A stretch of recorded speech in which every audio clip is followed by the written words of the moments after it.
फिर आगे चलेंगे जी। अच्छा जी, आगे चलेंगे सर्विसेज मार्केटिंग के अंदर आगे क्या जाता है जी, marketing strategies for service firms. अब सर्विस फर्म के लिए हमारी मार्केटिंग स्ट्रेटजी क्या होगी? मैनेजिंग सर्विस डिफरेंशिएशन, थोड़ी देर पहले हम लोगों ने पढ़ा था डिफरेंशिएशन, जैसे हमारी प्रोडक्ट डिफरेंशिएशन होती है वैसे हम लोगों ने अपनी सर्विस भी डिफरेंशिएशन चूज करनी होती है। Creates a competitive advantage, it creates a competitive advantage from offer delivery and image of the services। Service के इमेज, सर्विसेज की डिलीवरी, सर्विसेज के पैकेज जो आप दे रहे हो, आपको एक कंपेटिटिव एडवांटेज हासिल होगा कि हम फला company A B C D 4 companies हैं जो ये प्रोडक्ट दे रही हैं, लेकिन हमारी प्रोडक्ट दूसरों से, सॉरी, हमारी सर्विस दूसरों से बेहतर है। फिर इसमें क्या चीज़ें आएंगी? नंबर वन, ऑफर, वो चीज़ जो आप ऑफर कर रहे हो, ऐसे फीचर्स या ऐसी सर्विस के पॉइंट्स जो आप दे रहे हो कंपेटिटर्स नहीं दे रहे। Number two, delivery can include more able and reliable customer contact people, environment and process, जो तरीकेकार आप यूज़ कर रहे हो, जो कॉन्टैक्ट कस्टमर्स के साथ कर रहे हो, जिससे किस्म का आपने इन्वायरमेंट दिया हुआ है। ये एक एग्जांपल हमारे सामने मौजूद है सर्विस की, ये थोड़ी सी मैं पिक्चर बड़ी कर देता हूँ, ठीक है। ये आपको जो है वो आई थिंक होटल की फैसिलिटी है कि किस तरीके से आपको सर्विस दी जा रही है, किस किस्म की प्रोडक्ट्स आपको दी जा रही हैं, ठीक है। और उसके साथ साथ इन्वायरमेंट आपको कैसा प्रोवाइड किया जा रहा है, ये बहुत मैटर करता है, ठीक है जी।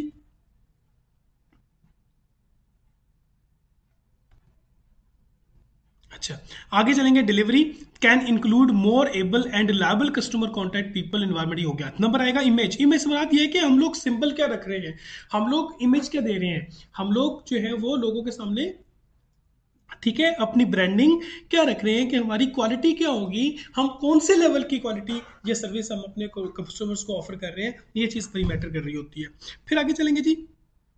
सर्विस क्वालिटी मैनेज करनी है, अगर हम लोगों ने अच्छी सर्विस रखनी है तो हमें मैनेज करना पड़ेगा, और मैनेज करने के लिए हम क्या करने का, provides a competitive advantage by delivering consistently higher quality than its competitors, कि हमारी सर्विस हमारे कंपेटिटर्स से से बेहतर है, और दूसरे नंबर पे है कि हम लोगों ने कंसिस्टेंटली अपनी जो क्वालिटी होगी सर्विस की उसको बेहतरीन करना है, उसको इम्प्रूव करना है, और कंसिस्टेंटली हमने अपनी सर्विसेज को इम्प्रूव करने के लिए हम लोगों को बहुत पढ़ा लिखा और क्या उसे कहेंगे कि स्किल्ड स्टाफ रखना पड़ेगा, जो अच्छी सर्विस कंसिस्टेंटली अपने एम्प्लॉयज़ को दे सके। और जाहिर है हम अगर अपने एम्प्लॉयज़ को सेटिस्फाई रखेंगे तो हमारे कस्टमर जो है वो भी सेटिस्फाई होंगे, ठीक हो गया। Marketing strategy for service firms, ठीक है।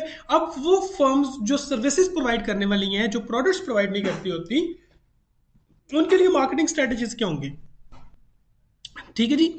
सबसे पहले क्या करना पड़ेगा? Managing service productivity refers to the cost side or marketing strategy of the firms of the service firm for service firm.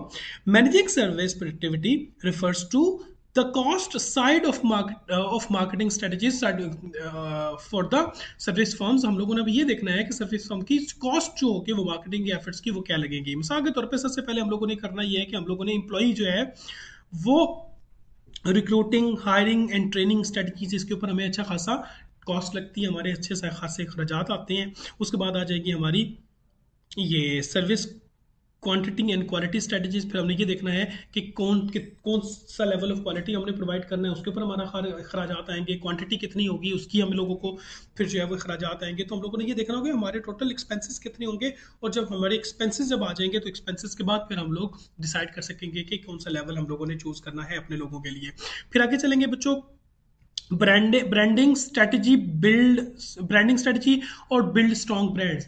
जो ब्रांड्स थोड़ी देर पहले हम लोगों ने डिस्कस किए थे उसको हम लोग थोड़ा सा डिटेल में अब आएंगे कि किस तरीके से हम लोग ब्रांडिंग की स्ट्रेटजीज करेंगे। ये तमाम की तमाम चीजें हम लोग अभी डिटेल में डिस्कस करेंगे। Number one, what is brand equity? Brand equity का मतलब होता है the differential effect that knowing the brand name has on customer response to the product or its market. Brand equity का मतलब होता है कि ये कितना अच्छा ब्रांड का नाम है कि इस ब्रांड का नाम सुनकर कस्टमर्स हमारी प्रोडक्ट खरीदने के लिए आएंगे, ठीक है। बाज़ औक़ात नाम ही काफ़ी होता है, इसका मतलब है कि इस ब्रांड का नाम ही इतना अच्छा है और नाम ही इतना इफेक्टिव है कि लोग सुनेंगे और भागते भागते हमारी प्रोडक्ट खरीदने के लिए आएंगे, ठीक हो गया जी। अब इसके लिए ब्रांड स्ट्रेटजी, ब्रांडिंग की जो स्ट्रेटजी होती है वो क्या होती है? ब्रांड की सबसे पहले पोजीशनिंग पढ़ेंगे, दूसरे नंबर पे ब्रांड नेम सिलेक्शन करेंगे, फिर ब्रांड स्पॉन्सरशिप देखेंगे और उसके बाद ब्रांड डेवलपमेंट करेंगे। ये चार चीजें जो है वो हम लोग पढ़ेंगे। सबसे पहले आएंगे ब्रांड पोजीशनिंग। पोजीशनिंग कैसे करते होते हैं ब्रांड्स की, कि सबसे पहले हम लोग बनाएंगे प्रोडक्ट के एट्रीब्यूट्स क्या हैं, प्रोडक्ट के बेनिफिट्स क्या हैं, प्रोडक्ट बिलीफ एंड वैल्यूज क्या हैं, ये तमाम की तमाम चीजें बनाएंगे। उसके बाद फिर हम लोग एक पोजीशनिंग बनाएंगे कि हमारा ब्रांड जो है वो नंबर 1 है, नंबर 2, नंबर 3, नंबर 4, और ये तमाम की तमाम चीजें हम लोग प्रोडक्ट की क्वालिटी के साथ बनाएंगे। जब ये भी बना लिया तो उसके बाद ब्रांड का नाम सेलेक्ट करना है, और नाम सेलेक्ट करने के लिए हमें ये तमाम की तमाम चीजें सोचनी है कि जो कोई भी नाम रखेंगे हम लोग ब्रांड का, उसके लिए ये होगा कि ब्रांड का नाम जो है वो ऐसे ऐसा चूज करना है कि जो क्वालिटी और जो बेनिफिट्स होंगे उसको जो है वो डिस्क्राइब करे। Number two easy to pronounce, recognise and remember. ऐसा ब्रांड का नेम रखें जो बहुत आसानी के साथ लोग प्रोनाउंस कर सकें, उसका मतलब भी बहुत आसान हो और लोगों के लिए बहुत ज्यादा आसानी के साथ उसको समझ भी आ जाए, ठीक है, और उसकी पहचान हो सके। फिर डिस्टिंक्टिवनेस का मतलब क्या होता है कि हमारा जो ब्रांड होगा, नेम होगा, वो ब्रांड नेम दूसरों से मुख्तलिफ होगा। अगर किसी ने अपना ब्रांड नेम जो है वो टैंग रख लिया है, तो अगर हम लोग वो प्रोडक्ट दे रहे हैं तो हम लोगों ने टैंग नहीं रखना, ठीक है, हमने और नाम रखना है, डिस्टिंक्टिव नाम रखना है, ठीक है, ताकि महसूस हो कि ये दूसरों जैसा भी नहीं है और दूसरों जैसा भी नहीं है और दूसरों से रिलेटिवली बेहतर है। फिर एक्सटेंडेबल्स मुराद है अगर फ्यूचर में किसी किस्म की चेंजेस करना चाहें तो आप उसके अंदर चेंजेस कर सकें। उसके बाद आएगा ट्रांसलेटेबल फॉर द ग्लोबल इकोनॉमी। दुनिया भर में अगर कहीं और भी आप जाते हैं तो वो दूसरी दुनिया भर में किसी और जगह पे भी जाके वो वैलिड हो और वो ट्रांसलेटेबल हो। ऐसा ना हो कि कोई ऐसा लफ्ज आप रख लें जो किसी दूसरी लैंग्वेज में उसका मतलब जो है वो कुछ और हो। इसकी काफ़ी सारी एग्जांपल्स हम लोगों को मिलती हैं जो कि हम लोग क्लासेस में डिस्कस करते होते हैं।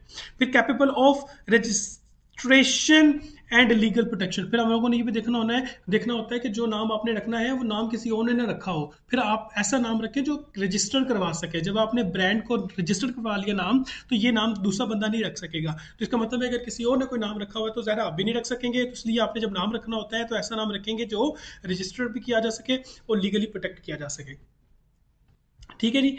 उसके बाद ब्रांड्स के जो मुख्तलिफ किस्म के डिसीजन, जैसे मैंने अभी बता दिया, ब्रांड नेम सिलेक्शन और प्रोटेक्शन हमने देखनी है। ब्रांड को स्पॉन्सर करने के लिए हमें क्या करना पड़ता है, ब्रांड को स्पॉन्सर करने के लिए हमने देखना हो कि मैन्युफैक्चरर कौन है ब्रांड का, प्राइवेट ब्रांड है, लाइसेंस्ड ब्रांड है, या को ब्रांडिंग है। को ब्रांडिंग से बड़ा दो कंपनीज मिलकर जब कोई ब्रांड बनाएंगी, ठीक है, वो को ब्रांडिंग होती है। मिसाल के तौर पे दो कंपनीज है, सोनी और एक कंपनी थी जिसका नाम था एरिक्सन। तो इन दोनों ने मिलकर एक कंपनी बनाई, तो ये सोनी और एरिक्सन, इनका ब्रांड जो है वो अलग हो गया, ठीक हो गया। इसको हम लोग कहते हैं ब्रांडिंग। फिर आ गया ब्रांड स्ट्रेटजी। ब्रांड स्ट्रेटजी क्या चीज़ होती है कि हम लोगों ने लाइन एक्सटेंशन क्या रखेंगे, ब्रांड एक्सटेंशन क्या होगा, मल्टी ब्रांड्स होंगी, न्यू ब्रांड्स होंगी, ये तमाम की तमाम चीज़ें अभी हम लोग डिटेल में डिस्कस करते हैं, ठीक है। सबसे पहले हम क्या पढ़ेंगे,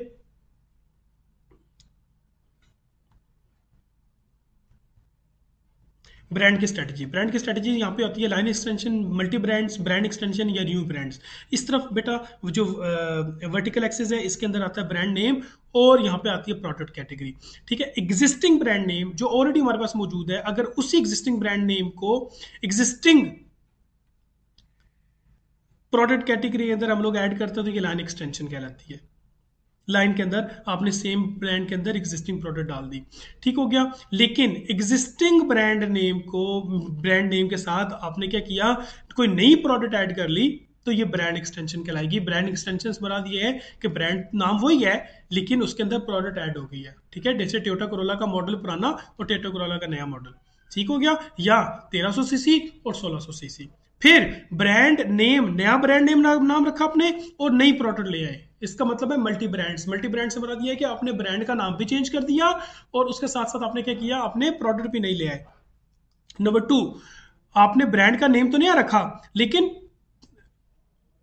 ठीक है, सॉरी, ब्रांड नेम नया रखा लेकिन प्रोडक्ट वही है, उसे हम कहेंगे मल्टी ब्रांड्स। और अगर आपने ब्रांड भी नया रखा और प्रोडक्ट भी नहीं ले आए तो ये न्यू ब्रांड्स कहलाएगा, ठीक है जी। अभी इसको दोबारा यहाँ पे भी डिस्कस करते हैं। लाइन एक्सटेंशन हम लोगों ने पढ़ा, existing brands name extended to new forms, size and flavours of an existing product, ठीक है। एग्जिस्टिंग प्रोडक्ट के साथ चेंजेस करके आप एग्जिस्टिंग ब्रांड को लेके आते हो तो ये कहलाता है लाइन एक्सटेंशन, जो कि हम लोगों ने यहाँ पे डिस्कस किया। फिर आगे चलेंगे ब्रांड एक्सटेंशन। ब्रांड एक्सटेंशन यहाँ पे क्या है कि आपकी जो प्रोडक्ट होगी वो नहीं होगी लेकिन आपका ब्रांड एग्जिस्टिंग है। इसका मतलब है कि existing brand name extended to new product category, ठीक है। तीसरे नंबर पे आता है मल्टी ब्रांड्स। मल्टी ब्रांड्स में हम लोगों ने पढ़ा था कि ब्रांड नेम जो है वो नया है लेकिन प्रोडक्ट एग्जिस्टिंग है। Multi brands, new brand name introduces in the same category, same category के अंदर आपने नया ब्रांड नेम दे दिया, ठीक हो गया। उसके बाद चौथे नंबर पे आता है न्यू ब्रांड। न्यू ब्रांड का मतलब होता है नई category, brand name. New brand name is new product in new product category, नई प्रोडक्ट कैटेगरी भी आपने लॉन्च कर दी और नया ब्रांड भी लॉन्च कर दिया। तीसरे नंबर पे आ गया स्पॉन्सरशिप। दो चीजें थी, चार चीजें हम लोगों ने पढ़नी थी। एक थी हमारी ब्रांड पोजिशनिंग, ब्रांड नेम, उसके बाद स्पॉन्सरशिप और ब्रांड डेवलपमेंट, ठीक है जी। ब्रांड डेवलपमेंट हमने पढ़ लिया। स्पॉन्सरशिप हम लोग अभी दोबारा से डिस्कस कर लेते हैं। स्पॉन्सरशिप से बता दिया है कि manufacturer brands, private brand, licence brand और को ब्रांड। को ब्रांड मैंने अभी आपको डिस्कस किया कि ये मतलब होता है कि दो कंपनीज मिलके ब्रांडिंग कर रही होती हैं, और ये line extension, brand extension, multi brands और न्यू ब्रांड्स हम लोगों ने भी डिस्कस कर लिया है। तो यहाँ पे हम लोगों को स्टूडेंट्स चैप्टर नंबर 7, ये जो हमारा प्रोडक्ट सर्विस एंड एक्सपीरियंसेस था, और sorry product service and brands था, ये यहाँ पे ख़त्म हो जाता है। और उम्मीद है कि ये चैप्टर आपको समझ आ जाएगा। तो उसके बाद हम लोग इंशाल्लाह स्टार्ट करेंगे नेक्स्ट चैप्टर नेक्स्ट वीक में। तो तब तक इंशाल्लाह दोबारा मुलाकात करेंगे। खुदा हाफिज़।